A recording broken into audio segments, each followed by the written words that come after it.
آج ہم تاریخ کے ایک ایسے شاندار سفر پر نکلنے والے ہیں جہاں مغل سلطنت کے حیرت انگیز 200 سالہ عروج اور پھر اس کے مکمل طور پر بکھر جانے کی کہانی کو گہرائی سے سمجھیں گے۔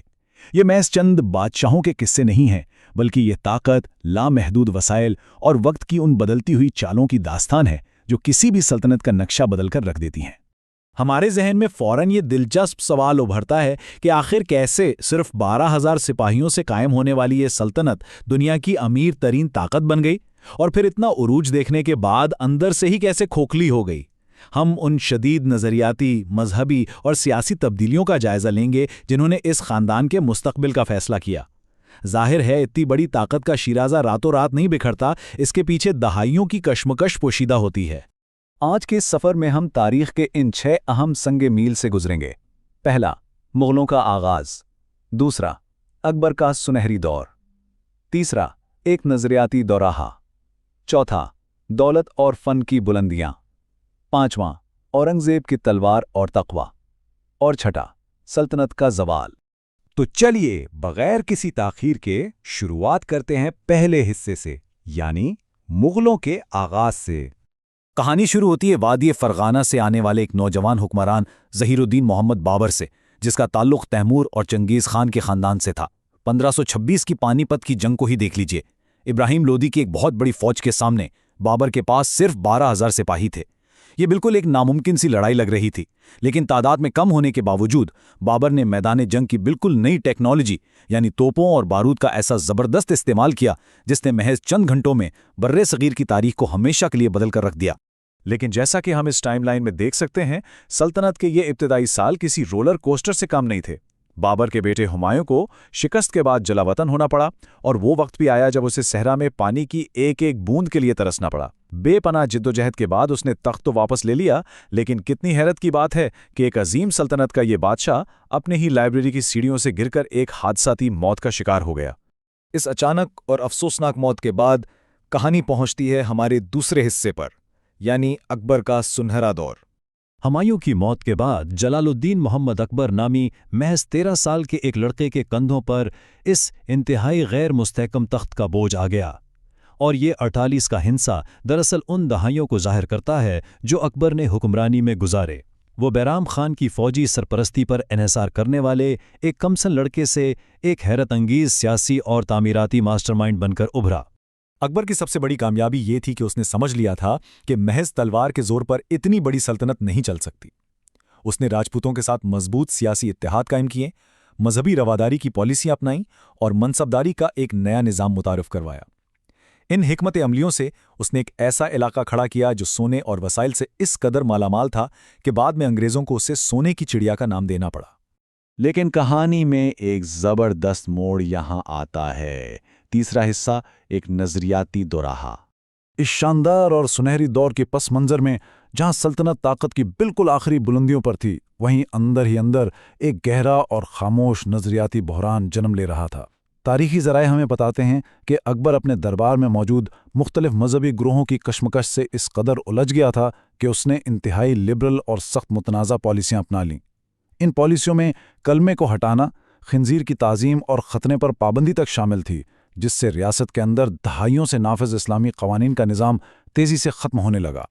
ریاستی پالیسیوں کے اس خطرناک رخ کا مقابلہ کرنے کے لیے ایک انتہائی طاقتور شخصیت سامنے آئی، جنہیں ہم مجدد الف ثانی کے نام سے جانتے ہیں۔ انہیں دوسرے ہزارے کا مجدد بھی کہا جاتا ہے۔ انہوں نے قدامت پسند اسلامی طرز حکمرانی کی طرف واپسی کے لیے ایک بالکل خاموش اور پرامن تحریک کا آغاز کیا۔ ان کی حکمت عملی کی منطق واقعی داد دینے کے لائق تھی۔ ذرا سوچئے، ایک اتنے طاقتور بادشاہ کے خلاف اگر وہ کوئی جارحانہ فتویٰ دیتے تو کیا ہوتا؟ اس کے بجائے انہوں نے دربار پر یہ ثابت کیا کہ انہیں کسی ریاستی دولت یا فنڈز کا کوئی لالچ نہیں۔ امن اور احترام کے ذریعے انہوں نے بادشاہ کا اعتماد جیتا اور اپنی ایک ٹیم بنا کر خاموشی سے شاہی محل کے شہزادوں اور اگلی نسل تک اپنے قدامت پسند خیالات کو پہنچانا شروع کیا۔ یہ دراصل ایک انتہائی اسٹریٹجک دراندازی تھی۔ جب یہ نظریاتی بیج بوئے جا رہے تھے، اسی دوران ہم آتے ہیں اپنے چوتھے حصے کی طرف، دولت اور فن کی بلندیاں۔ اکبر کے جانشینوں کے دور میں سلطنت ظاہری اور معاشی طور پر مسلسل نئے عروج کو چھو رہی تھی۔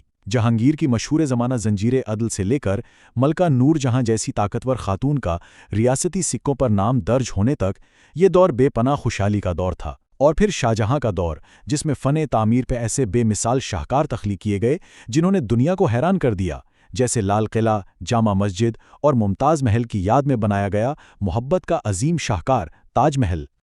لیکن تاجداروں کی کہانیاں اتنی سیدھی نہیں ہوتیں۔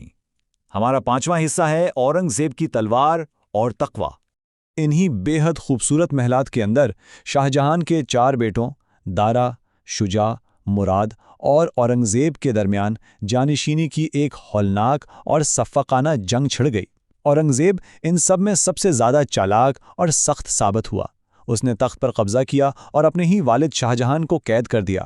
ذرا تصور کریں، وہ شاہجہاں جس نے تاج محل بنوایا تھا، اس نے اپنے آخری دن ایک قید خانے سے تاج محل کو حسرت سے دیکھتے ہوئے گزارے۔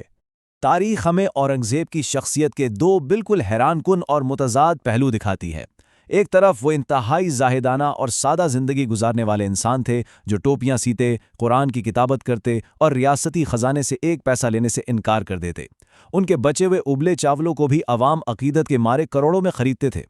لیکن بالکل دوسری طرف دکن کی ان کی مسلسل جنگیں، حد سے زیادہ فوجی مہمات اور مرہٹا اور سکھ بغاوتوں کو کچلنے کی کوششوں نے سلطنت کے خزانے کو خالی کر دیا اور اس کی بنیادوں کو اندر سے شدید نقصان پہنچایا۔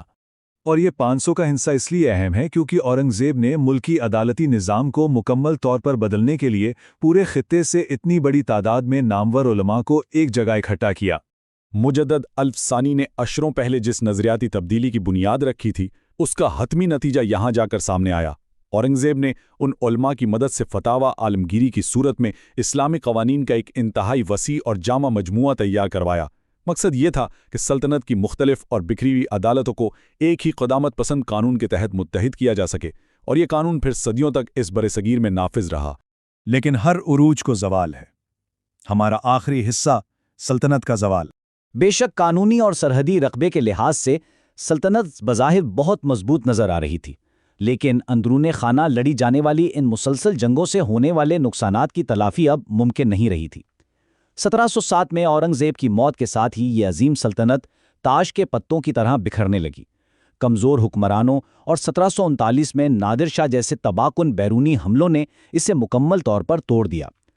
18ویں صدی کے آخر تک دہلی کا وہ تخت جس سے کبھی دنیا کانپتی تھی، محض ایک علامتی کرسی بن کر رہ گیا جسے علاقائی طاقتیں اپنے اشاروں پر نچاتی تھی۔ یہ ایک انتہائی تلخ اور حقیقت پسندانہ سچ ہے کہ مطلق طاقت بھی ہمیشہ کے لیے نہیں ہوتی۔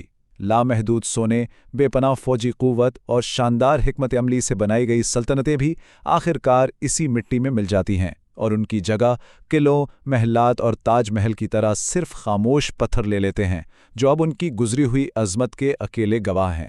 تاریخ کا یہ مطالعہ ہمیں گہری سوچ میں مبتلا کر دیتا ہے کہ کیسے عقیدے، قانون اور فوجی طاقت کا ملاپ ہماری تاریخ کو شکل دیتا ہے۔ اگر اتنی وسیع، اس قدر امیر اور طاقتور سلطنتیں بھی بالآخر محض خاموش پتھروں کی یادگاروں میں بدل جاتی ہیں، تو کسی بھی معاشرے کی اصل میراث کو کیا چیز ہمیشہ زندہ رکھتی ہے؟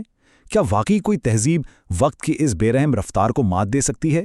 یہ وہ سوال ہے جو آج بھی ان خاموش دیواروں سے گونجتا محسوس ہوتا ہے۔